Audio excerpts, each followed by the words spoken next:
Are we ready for a new world order? Today is the first full day of the New World Order. Lead in shaping a new world order. We've got to accept that this is the New World Order.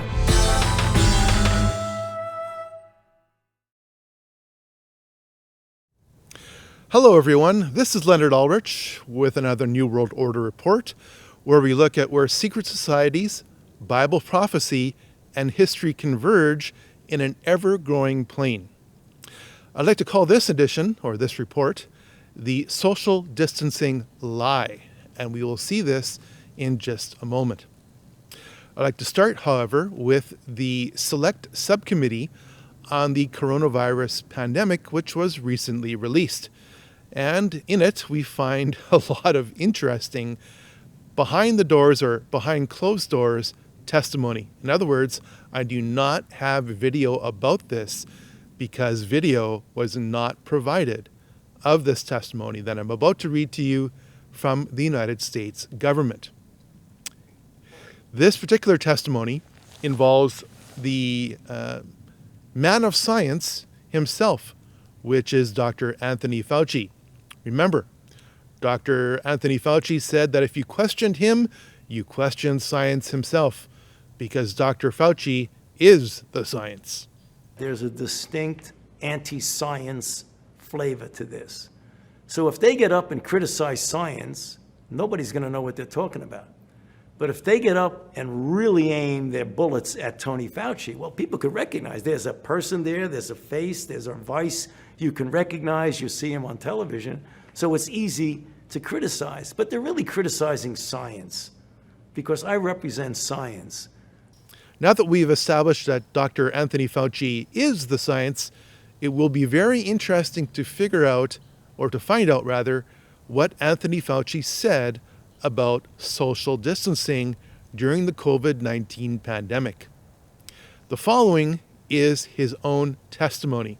Whenever you see a Q, that is a question on behalf of the committee, and whenever you see an A, that is Anthony Fauci's response to the question. So here we go. Question: do you recall when discussions regarding kind of the at least a 6-foot threshold began? Answer: the 6 foot in the school? Question: 6 foot overall. I mean, 6 foot was applied to businesses. Answer: yeah.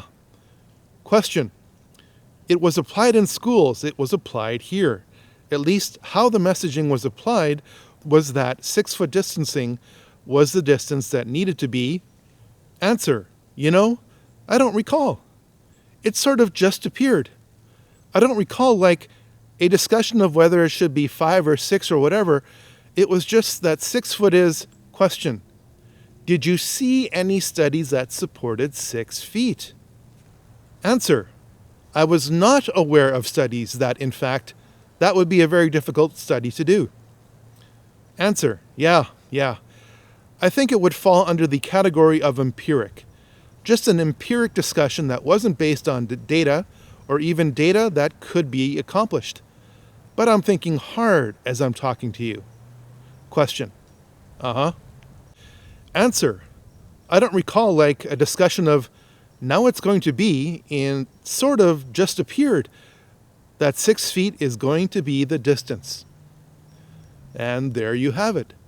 The 6 foot social distancing rule during COVID-19 was absolutely arbitrary. For 4 years, I tried looking through peer-reviewed medical journals that supported any kind of set in stone, if you will, social distancing rule, and I couldn't find anything. I didn't say anything, however, because if you said anything at work, you'd be called a conspiracy theorist or a science denier. And if you said anything in church, you'd be called a conspiracy theorist who does Satan's work. I was literally called that. But you can't question the science. So here is the key takeaway sentence and the key takeaway paragraph in the report regarding the 6 foot COVID-19 social distancing rule. The 6 feet apart social distancing program that federal public health officials endorsed was likely not based on any science or data. The 6 feet rule was one of the phrases and rules every single American knew during the pandemic, and it was largely arbitrary. In fact, an article in the British Medical Journal in August 2020 explained these rigid rules were based on an oversimplification of outdated science and experience of past viruses. The 6 feet rule caused widespread economic and social damage to the American collective. And people will still never question the 6-foot social distancing rule. This select subcommittee report on the COVID-19 pandemic referenced an article in the British Medical Journal, or BMJ. This particular article is entitled, 2 meters or 1, What is the evidence for physical distancing in COVID-19? Now let's get to the punchline, shall we? In the abstract, or the lead paragraph to the article. Rigid safe distancing rules are an oversimplification based on outdated science and experiences of past viruses, argue Nicholas R. Jones and colleagues. Now here is the key paragraph in the abstract. Physical distancing is an important part of measures to control COVID-19, but exactly how far away and for how long contact is safe in different contexts is unclear. Rules that stipulate a single specific physical distance, 1 or 2 meters, between individuals to reduce transmission of SARS-CoV-2, the virus causing COVID-19, are based on an outdated, dichotomous notion of respiratory droplet size. This overlooks the physics of respiratory emissions, where droplets of all sizes are trapped and moved by the exhaled moist and hot turbulent gas cloud that keeps them concentrated as it carries them over meters in a few seconds. After the cloud slows sufficiently, ventilation, specific patterns of airflow, and type of activity become important. Viral load of the emitter, duration of exposure, and susceptibility of an individual to infection are also important. During the pandemic, I marveled at people who acted like lemmings. They stood 6 feet apart, even outside. And any critical thinker, like myself, said, what about viral load? What about airflow? What about susceptibility of person X to viruses? What about their immune system? But you weren't allowed to contradict the science. Any report such as this should strive to achieve the gold standard of journalism, which is dual source confirmation. And I now have that regarding the 6-foot social distancing lie. So not only did I give you Anthony Fauci's testimony to this congressional committee, I will now give you Francis Collins' testimony to this committee.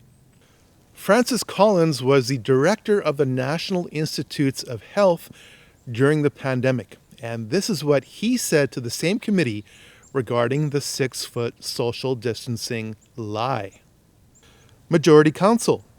Moving on to social distancing and the various regulations surrounding that.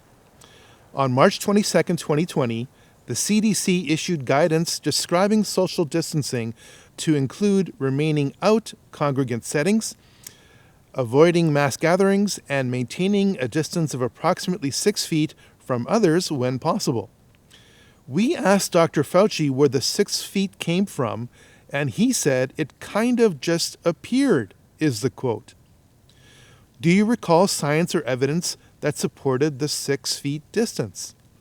Dr. Collins, I do not. Majority Counsel, is that I do not recall or I do not see any evidence supporting 6 feet. Dr. Collins, I did not see evidence, but I'm not sure I would have been shown evidence at that point. Majority Council.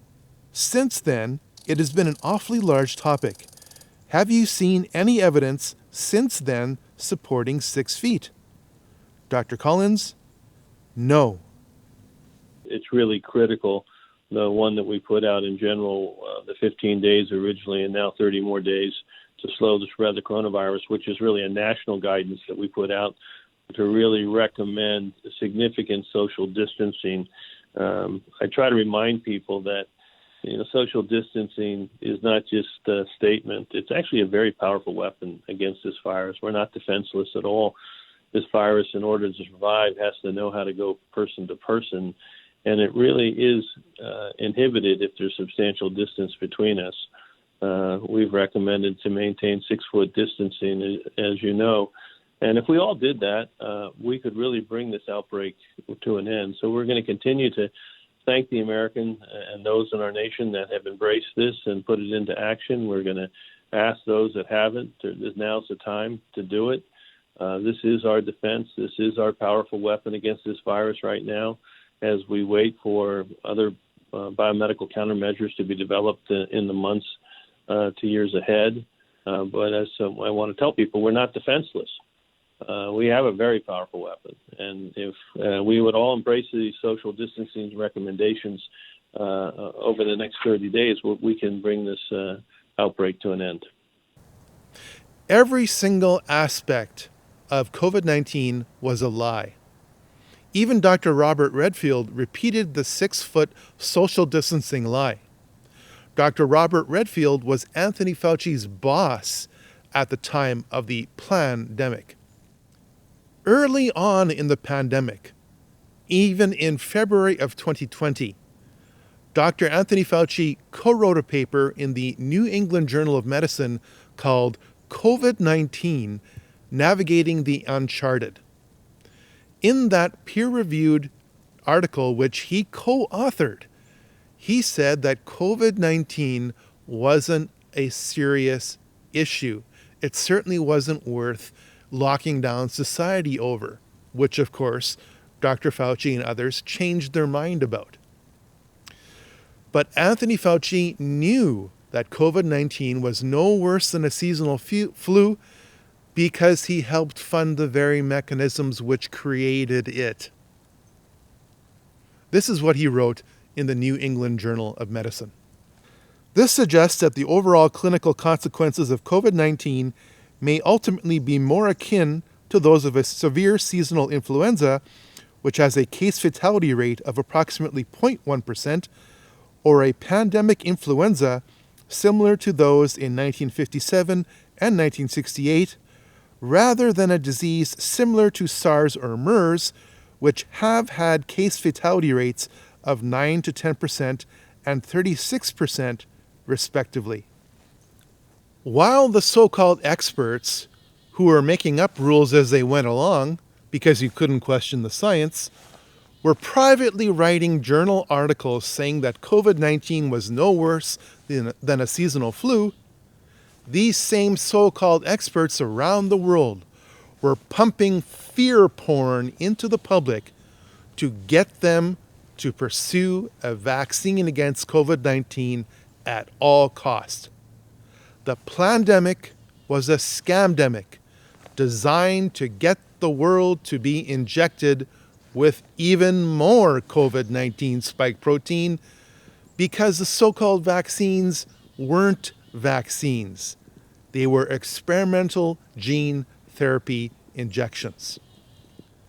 The entire social distancing program of COVID-19 was a lie designed to isolate you and put you into a state of fear. Perhaps there is no greater example of this than the Nova Scotia Minister of Health, Dr. Robert Strang, saying on public television or on the internet at the time that the social distancing rules were not only to keep people safe, but were actually used to prevent the spread of misinformation. He literally said that, and you cannot make this up. Next, we'll go to Janet Whitman from Halifax Magazine. Go ahead, Janet. Hi there. Thanks for taking my questions. I'm wondering about the injunction banning public gatherings and whether there really is a need for such a far-reaching one given the trajectory we're on now. So, I mean, I think it's still there. We still have bringing large numbers of people together. It can present some risk. We'll continue to look at that. But I think the other purpose of the injunction is to prevent groups that are spreading deliberately spreading false information that can actually create risk. The information itself, if listened to, creates risk to the public as well. So, and that certainly is a need to manage that misinformation campaign as well. The social distancing lie contributed to the people's demand for the COVID-19 experimental gene therapy injections. If you actually read U.S. Patent 10,703,789 filed by Moderna just before the COVID-19 pandemic, then you would understand, according to the abstract, that this is a foundational patent for the mRNA injections. If you want to do some extra homework, I would suggest that you read section 219 of this patent. It is extremely interesting. This technology includes gels and hydrogels. Now, I'm not going to take the time in this report to explain what they are. Instead, I'm going to rely, ironically enough, on science fiction to do that. The following clip, to close this report, is from one of my favorite films, Ex Machina. And as you see this 2.5-minute clip, you will know exactly why the social distancing lie was so necessary to get the public to pursue these gene therapy injections. That's it for now. God bless.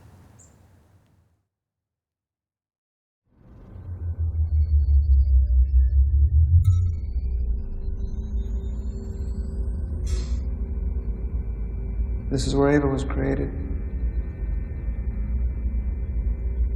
Go ahead, take a look.